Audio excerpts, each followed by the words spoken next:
hope you're all well, and welcome back to the All Words Are Free podcast. So, shocker, change. So the special thing about this episode is that it's my first video episode as well. So these podcast episodes are now going to be obviously available on the Substack, as they always are, but now you can watch the video version on YouTube as well. So you have the option, and yeah, I kind of fancied exploring a new form of content, and I've considered YouTube for a while, but I thought, why not? I just sit in my room recording the audio, so why not film it as well and then get some extra content. So yeah, and today we're going to be talking about the trope of the tortured artist, and we're going to be using this to delve into the morals, achievements and misgivings of biopics as well. Just before we begin, I'm just gonna give you a quick update. So my week has been going well. It's my first week in my master's course. So I've been working in a lab. I study biochemistry, and it's been busy, but it's really exciting. I'm really looking forward to where this is gonna go, where this project is gonna go. It's only a year. But it's really exciting stuff. I'm very tired. By the end of Friday, I was really tired, but this is going to be really rewarding, and I'm really excited. I've also got some new poetry news on the horizon. So a little something that I've actually been putting together this week. I'm back in my poetry bag. I have this thing where I write poetry for a bit, non-stop, and then I just don't, and every time I return to it I love poetry, but I swear it's been a 12-month hiatus, but we're back, so it's fine. But yeah, I'm back in my poetry bag, and there's exciting news there, so more coming up soon. Also, regarding video content, I'm hoping to record some poems as well, just quick, maybe even a minute videos of just me reciting some poetry. Let's go. So yeah, let's get into it. So the main inspiration behind this video was my very recent watching of Back to Black, which is the Amy Winehouse biopic. I watched that on Netflix, and I've been a fan of her music anyway for a bit of a time. I love her jazz influence, anything that's jazz or soul. I really like that sort of music. But since watching the film, I've definitely been listening to her music more, out loud, in my flat, singing along. I was speaking to my friend the other day about the quite visceral feeling that music gives me. I don't think all music can do this, but there's definitely something in the ambience of Amy Winehouse's music that gives me that emotional reaction. I do wonder whether that in my listening, the feeling, the swaying back and forth, there is an entrenched romanticization of the lyrics, which is something we're going to be getting into. But I do find lyrics to be the main motivator for whether I kind of grow to like a song. I definitely really kind of zoom in on the lyrics, really listen to the lyrics. I tend to pick them up quite quickly. A certain line or poeticism, and it doesn't always have to be, of course. It could be something, maybe I just like the beat or the track or something. But that's kind of, especially a certain lyric, that's kind of what gets me to, I'm gonna like this on Spotify. But yeah, we'll come back to this idea later, but for now, let's delve into Amy's story a little bit more. So there are several good things about biopics. They bring new people to an artist's music or work, and even foster greater appreciation from an audience of the passion and inspiration behind that work as well. Now, of course, biopics have an inherent fictional tone, so the subject's life is quote unquote more thrilling for an audience to watch. But the spectacle that must be created to generate a capturing film is linked to this glorification of someone's life, of adding a kind of romantic element or to tragic events, or seeing their life through this rosy lens. By being brought into someone's life, like in Back to Black, as we follow Amy through her rise to fame, we identify the humanity behind the label of celebrity. Indeed, something that works well in Back to Black, I think, is the suddenness with which we pass through the stages in Amy's career. Her level of fame seems to take big jumps. Obviously, this is a consequence of keeping the movie's film length, I'm sure, but I think it's also a clever way of showing the turbulence which any kind of rapidly rising star, but certainly young rising stars, I think, go through when stepping into the spotlight. The film deeply connects her lyrics with her life experiences and events, particularly intertwining them with her relationship with Blake. And I think this is part of the reason why, when I'm listening to the songs again, the lyrics seem to hit so significantly, potentially, especially when I just watched the film. Amy is shown as talented, passionate, but troubled, where music is an outlet for her emotions.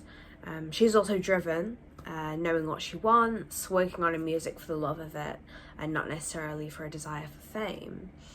Now, other biopics of recent years have had similar threads, with the artist craving a musical outlet with the truth of fame becoming a burden as much as a reward. So think Elvis, Bohemian Rhapsody, each centre the talent and glory behind a singer's accomplishments, but do then progress down the road of tragedy. The immortalising factor that is an artist's torture, per se.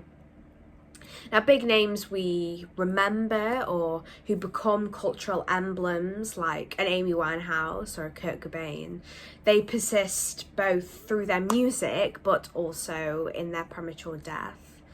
And they are captured at the height of their fame, stemmed in a career that otherwise may have followed the line of other stars, perhaps continuing for years, yes, but becoming a big name rather than an icon. Another key figure that falls under this phenomenon is Marilyn Monroe.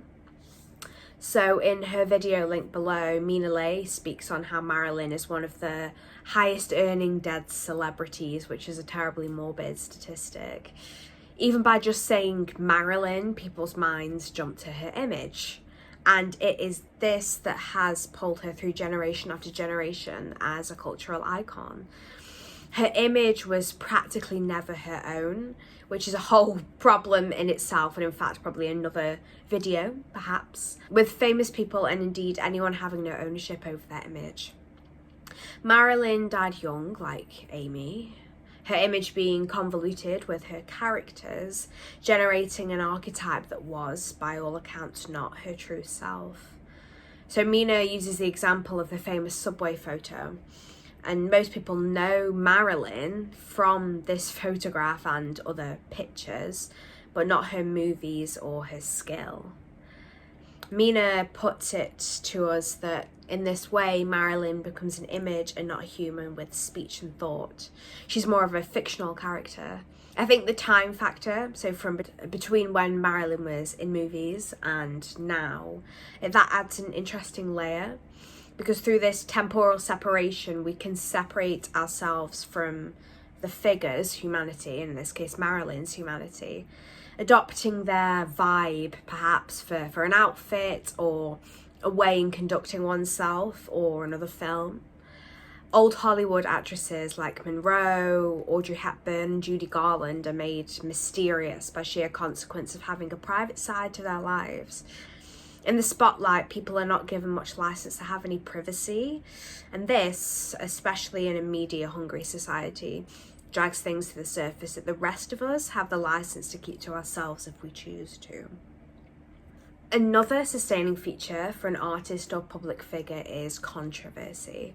So this is played into the perpetuation of Michael Jackson's image, for example. In one of my written pieces on Substack, I do delve into this idea further, discussing whether we can separate an artist's work from their sort of personality and their lives otherwise. And I will link this below if you're interested. It sounds really funny doing this. It's like, oh, it's the YouTuber thing. Yeah.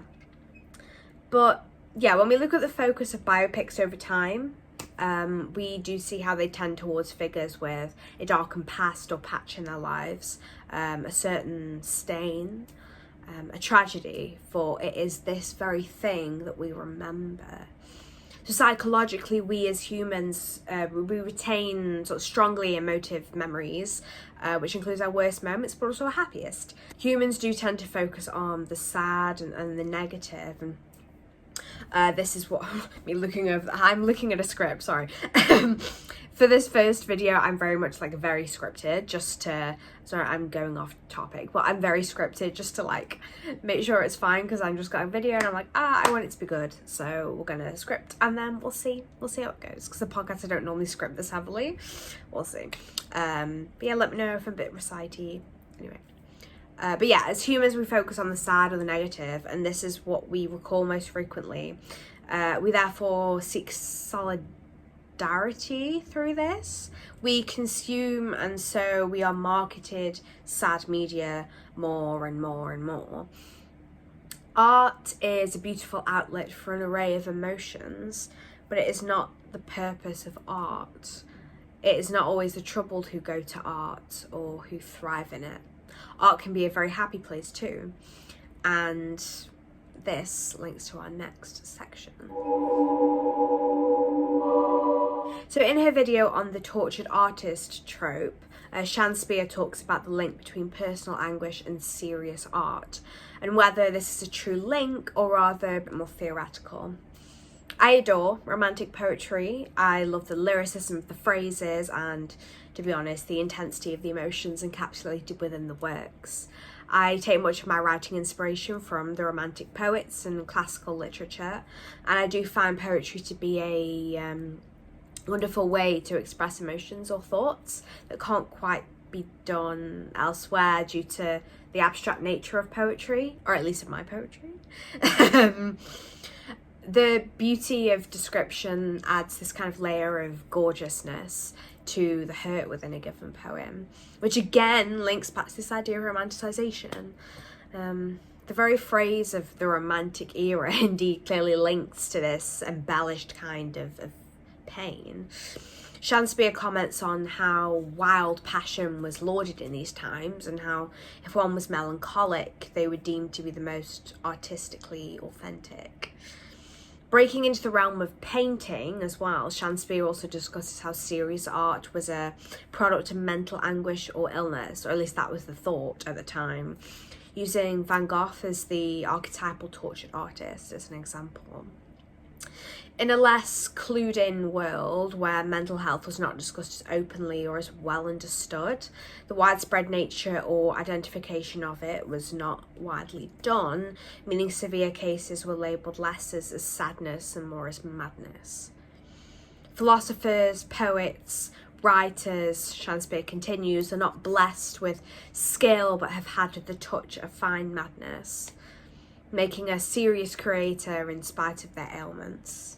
It is interesting really to consider how at one and the same time mental anguish was taken as a necessity and then something to kind of dismiss and not focus on and not talk about, seeing it as a factor of the art but not embracing it as a state of mind, forgiving it because it led to the production of beauty for others to consume.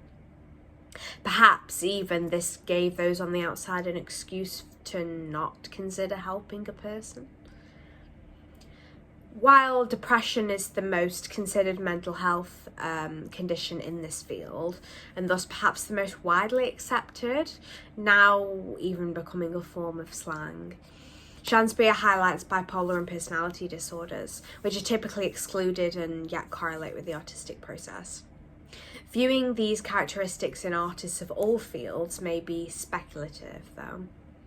For, Sian Spear notes, it is the expectation for one to act in a certain way that may push them into a certain set of actions. Now we see the mass adoption of mental health conditions or badges on platforms like TikTok. And this isn't to deny the validity of these people's experiences, especially when there's huge waiting lists But I think it is an interesting consideration since mental health has fallen kind of under a cool stereotype, which, as you know, dreadful as it may be, you see people potentially wanting to put on certain traits, and that's become the norm, maybe to feel part of something, a movement, a group, to feel accepted maybe. This can lead to real issues, of course, including physical acts like self-harm and disordered eating habits. It is essential here to assess from a correlation versus causation standpoint. In the first instance, it may be pure consequence of there being an entire spectrum of people in all fields, all over the world, that you see people with mental health conditions in artistic professions. On the other hand, if someone does have a creative personality, perhaps there may be something said for the causation element in their sensitivity to their own emotions. While mental anguish may lead someone to a creative outlet, it could equally push one to delve into things they enjoy or even their work, which may be art, but could also be computing or teaching or banking or any manner of typical non or less creative professions. Wanting to be a serious artist might also push someone into a certain way of acting, as previously mentioned, as I think this is the way to be taken most seriously. The exclusionary aspect that comes alongside a phrase like serious art is influenced by the age-old separation of highbrow and lowbrow, or popular art as lowbrow could also be framed. Pain, intense emotions, these are associated with the more serious artistic endeavour, with an elitism being attached to emotion as well as the academic or surface level merit of a piece. I love our transition. So all of this influences economic gain. Returning to music, so subversive or traditionally poetic or intellectual genres like alternative, jazz and soul are celebrated for their close circle, while pop, as a very generic term, is taken to be gimmicky and vapid, largely enjoyed and therefore diluted in value. There are several names who have had issues in their lives. Several big names in the music industry or in any artistic industry who have had mental health issues or all manner of life events. But if this is part of the human experience, can we truly place the label of tortured onto big name artists exclusively? Or is there a greater factor at play? In her video on the seeming desire to be sad, Olivia Sun speaks through her old diary entries in which she sounds deeply in need of help, and yet professes that she was not in as dark of a place as it potentially seemed from just reading the words that she'd written. She mentions her frequenting of Tumblr at the height of the sad girl era, which kind of comes back to the TikTok mental health badge topic of before. Using these diaries to navigate the rocky terrain of this aesthetic and its cultural, psychological and social implications, Olivia talks about how in order to feel relatable, to be part of the clique, many teenage girls of this area were pulled into real mental health conditions through the glorification of things like eating disorders, as well as taking part, and not of their own fault necessarily as well, because if something is seen to be cool, if something is seen to be popular, if it's what everyone's doing, you're a teenager, you want to be accepted, you want to be part of something, so you take part in this glorification or romanticization of intense and even debilitating sadness. You repost because it's a way to be part of a community, and this continued to perpetuate this sort of sad girl image, which can be very dangerous. So I don't believe it to be amoral to enjoy sad media or work. You do gain a sense of identity, of catharsis, of mutuality with another who understands your feelings enough to articulate them for you when you don't have the words. In music, in writing, in a painting. Still, there is this element of voyeurism in our consumption of biopics and the observation of others' suffering overall, whether it be fictional or non-fictional. We are attracted by sadness, by darkness, by tragically beautiful art. This is rooted in a couple of things. So Olivia discusses the point of view of Nietzsche, who philosophizes that relative to our ancestors who could inflict mutual suffering on another who causes us pain, we're talking Stone Age, you know? What are they called? Oh my god. Stone Age, but like, not Neanderthal, but like Homo sapien, but like, Stone, like, Flintstones? What are they called? Like, cavemen. Oh my god. Cavemen. We're talking like cavemen. So they could like inflict mutual suffering. They could be like, oh, you stole my mammoth fur, well, I'm gonna whack you over the head. Okay, that's a really bad example, but you know what I mean. Like, it's kind of like less, there were less laws and rules and moral boundaries per se, because you're just living to survive. You're just another animal per se. Nowadays, in contemporary society, we have a moral standard that would make us ashamed of and reprehensible for such acts, such as hitting someone over the head with our club, resulting in our violent instinct and cruelty becoming spiritualized in the media we consume. So there is a thrill, a sense of achievement associated with this, and thus that joy of punishing others has to go somewhere. It's a bit of a Schadenfreude situation, which I talked about in my last podcast episode. But if our media does not satisfy that need, we begin to punish ourselves. The ability to conduct our own emotions also comes from a need for control. For stability, we require an inherent sense of ownership over our thoughts and actions. Humans crave certainty.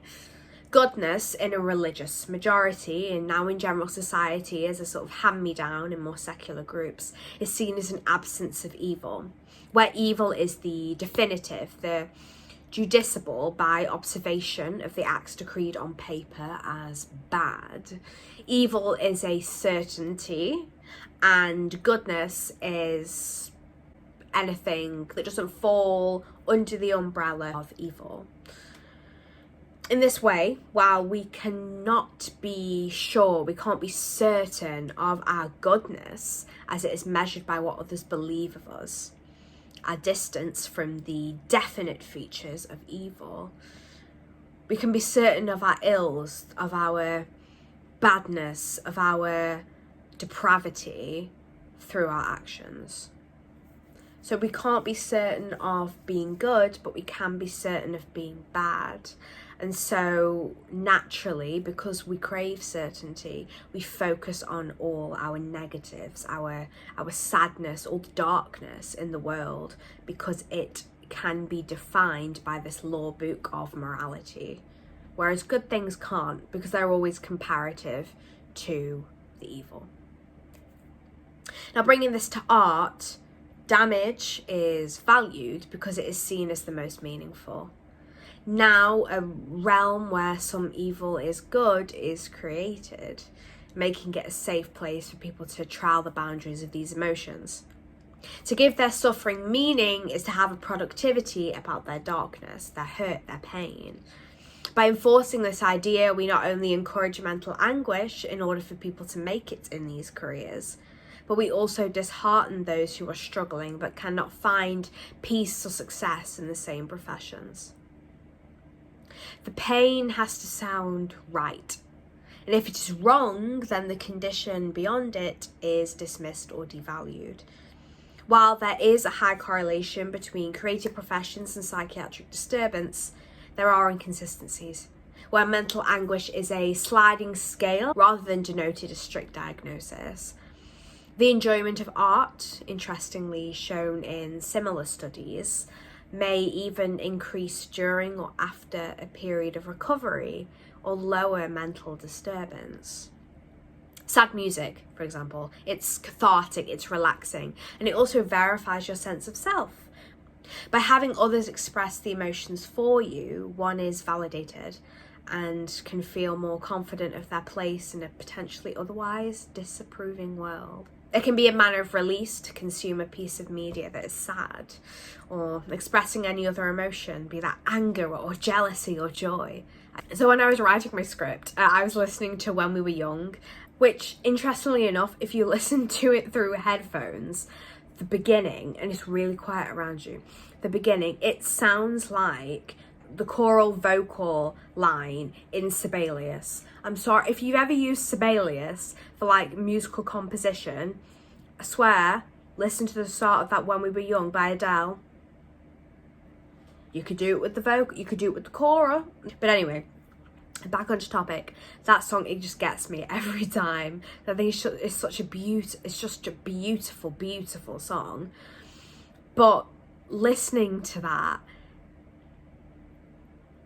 I'm almost crying, but it feels so gorgeous. It's a safe space in which my emotions will not hurt anyone else. They contained in this 4-minute song within my mind and my heart, my memories, and then the time passes and I can return to the day-to-day. But just for that moment, I am allowed to perhaps express the feelings I so often keep down otherwise. And that's why I love music and art and writing, because you can express emotions that otherwise maybe you can't, but also you can build a community without even knowing it. Perhaps within this there is an element of risk, that by indulging in sad media we become consumed or even affected by it, emphasising a darkness that perhaps was not already there in great swathes. But it is similarly key to note that an artist is not and cannot be responsible for everyone who consumes their art, raising the question, can we truly label art as immoral? So in The Dead Poets Society, which is one of my favourite films, the characters of Todd Anderson and Neil Perry are brought out of their shells and greatly affected by John Keating's teaching.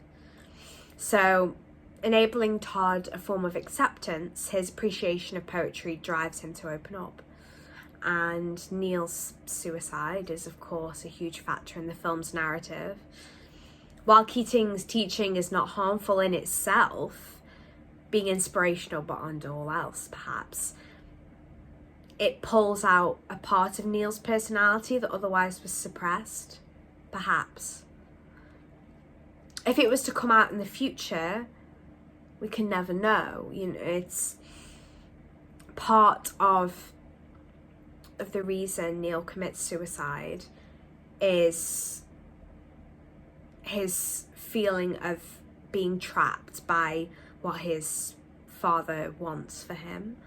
He can't navigate his own life, and it's through the Dead Poets Society and through his English lessons that he finds such value in art, in life, and because he can't access that, he feels confined, he feels stuck, he feels he can't do anything else. But if Neil was, even without Keating's teachings, to get to this point later in life, perhaps that rumination isn't even the film's intention. Through the denial of his acting wishes by his father, Neil is left suffocated. His ability to seize the day is stifled, and therefore a message he feels he cannot live up to. The intention of the poetry of Keating's teaching is not to create this pressure, but rather to inspire, with unfortunate consequences in the stifling environment of the school and, in Neil's case, his home. As stated in an analytical review that is linked below, Neil acted towards his father the way Todd acted towards everyone, literally playing the classic enigmatic schoolboy that he is told he is supposed to be. He becomes like Todd under his father, and it is this anguish, the bottlenecking of the freedom he comes to love and to value and to adore, that ultimately kills him. In parallel to the other boys and how Todd takes on the teachings, finding an outlet but still having apprehensions, so he does not cling to it as obsessively perhaps as Neil does. We are shown that it is not the art, the expression of the deep emotion, that creates or encourages the depressed state. Neil is shown to be irritated and troubled if under the surface, but from the very beginning, in the scene where his father dictates which extracurriculars are worth Neil's time, the art and the frustration correlate, the former serving as a release for the latter. It is not the art or the poetry that causes or even encourages his suicide. It is a refuge that cannot stop what happens. So that's the first video done. Crazy. It's been really nice to try out this different format. I've had a couple troubleshooting issues. My phone had no storage, which was fun. So I've just gone through doing a complete erasure of several apps, trying to get them all out the way. Big bye, no thank you. But yeah, please let me know what you think. I hope this was good. I hope it was worth it. Or if you just rather listen, that's fine too. I don't know how many views I'm going to get, so we'll see. Maybe this will help. Maybe this will up the viewer count. Maybe I'll become a star in no time. But yeah, then also the usual podcast for everyone listening. I hope you've enjoyed it just as much as the others. Hopefully you enjoyed the others. But yeah, this is an exciting next step and I hope to continue. Let's go into some final thoughts and conclusions. So there are a lot of threads to this particular topic and a lot of unanswerable questions. Art in all its forms is valued widely over the world, and I think this enjoyment is something of such value. People have outlets and different things they enjoy, and it would be extremely generalising to denote something as bad because it is proposed to encourage sadness. Likewise, art is for everyone, and that's the whole point. And just because you haven't had a formal diagnosis, say, it doesn't mean that you can't make good art. It doesn't mean you can't enjoy art. This, in fact, me talking right now is a form of artistic or creative expression. Maybe by talking about these things more and more, we can get to the roots of it. On a general note, with video content, as I said, I was thinking of doing some poetry reading style videos too, and I'm hoping to get a couple of those out kind of during the week's gap between key videos and like episodes. So I'm weekly, well, not last week because it was a busy time getting into the lab and everything, starting fresh, starting new job. Well, student, but it's like a 9 till 5, so it counts as a job. But yeah, I really hope you all enjoyed this, and yeah, I've really missed performing poetry, and I've taken that decent hiatus, and I'm thinking of, as well as these weekly episodes, it's been very busy recently, so I don't know. I really want to keep this up. I think just first week it was a bit hectic, but I'm hoping to have a bit more time to plan and film these episodes, and hoping to keep them coming out every Friday, and then have some poetry reading and some small stuff and some writing over on the Substack as well, to kind of keep me going throughout the week between these episodes. But yeah, it would be great to hear, so please let me know, comments, whatever, whether or not you would enjoy that poetry stuff. And I also keep you updated on my Big Fun poetry news. So that's really exciting. I'm really excited for that, and that's something coming up soon, but we will see. What happens soon? Profile. So we will see coming up. So let me know what you think about. Okay, so actually, don't let me think. Don't let me know what you think of my background, because it's sad at the moment. Okay, I'm trying to figure this thing out. Okay, I'm sitting on a chair in front of a chest of drawers with my phone balanced against a stack of notepaper. So please, God help me. But yeah, with that, I will say goodbye.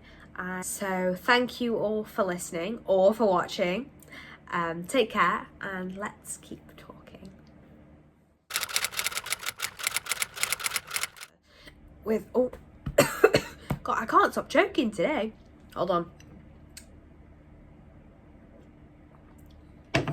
Gorgeous.